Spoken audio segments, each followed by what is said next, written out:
time of year. We're seeing that Halloween is about much more than pumpkins and trick or treat. It's a time to recognize our fears. Let's go to New York City, to a place that tackles fear head on, in a manner that just might surprise you.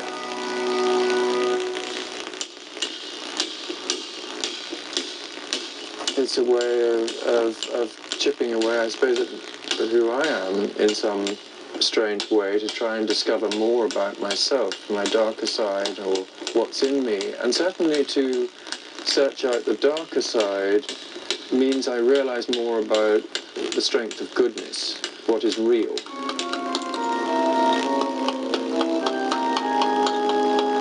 Verity is a stone carver, an icon maker for the Cathedral of St. John the Divine, the world's largest Gothic cathedral in the heart of Manhattan.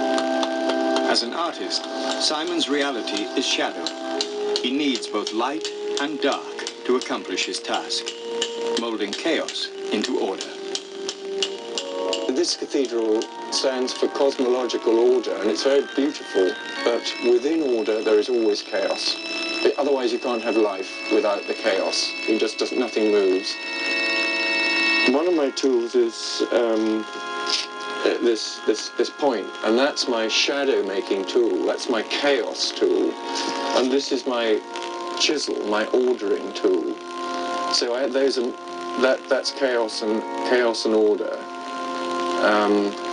and I can't do without either. One is impossible without the other. Simon takes the images in our minds and gives them a face. Sometimes divine, an angel. Sometimes demonic, a gargoyle. Dark, evil, frightening. Evil and death are the most profound realities in life, except for goodness in heaven. But you can only understand the positive by having the negative in relation to it. It's as simple as that.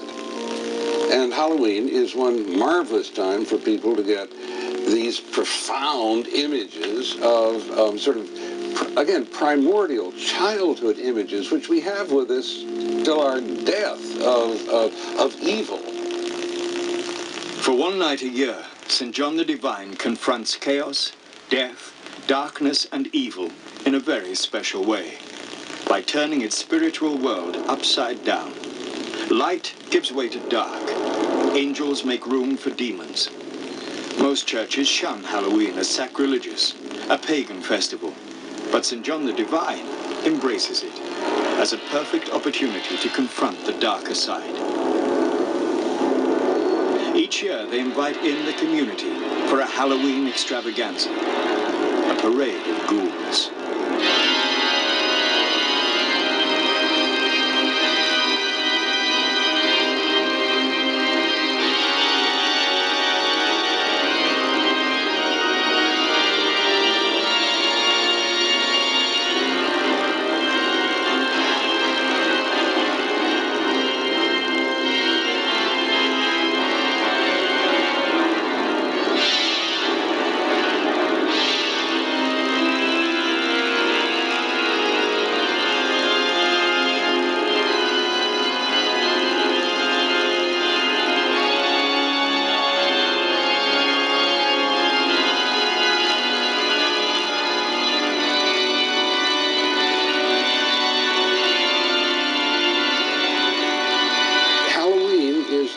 The demonic side of the angelic.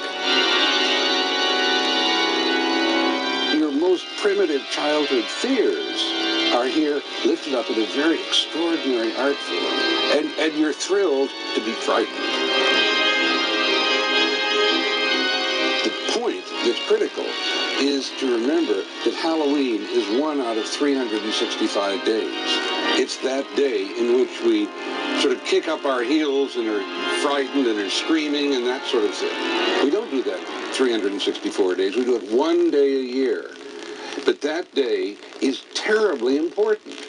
And it's terribly important that a big place and a beautiful place and a holy place make it clear to people that there's a very funny side to life.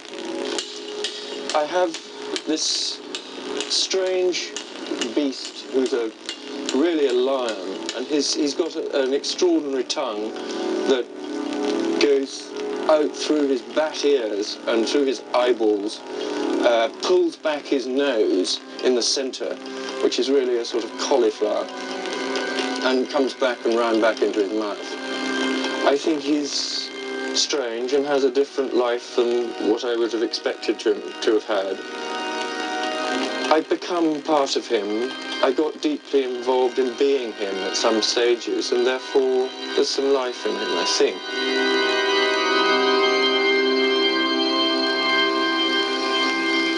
We hope you've enjoyed our journey through the shadows, the ghosts, the ghouls, the graveyard. And this Halloween, please get scared, but not too scared. So if you do... Hey, that's my chocolate. What time is it? It's late. We better go home. With me!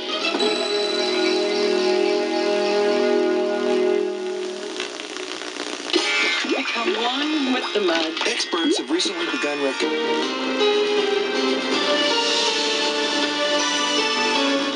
There's nothing like a fat pension to land on when you're out of a job. And few of us land on fatter ones than the people we send to Congress. That story and more tomorrow on 60 Minutes. Thanks for watching CBS, now your local news.